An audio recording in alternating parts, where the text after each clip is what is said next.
bir narsani gapirmoqchi bo'lganimizda ommaga chiqib, gapirayotgan lab mimikasi ham chiroyli bo'lishi kerak-da. Buni ham o'zini alohida mashqlari bormi?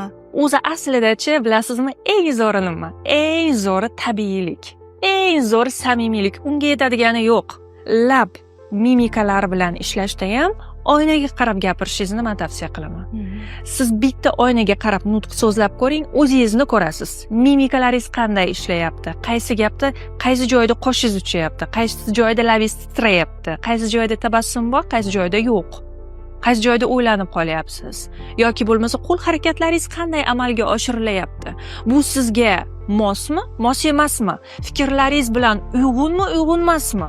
Mimikalar bilan ishlash, jestlar bilan ishlash, tana tili bilan ishlash faqat amaliy mashqlar bilan bo'ladi.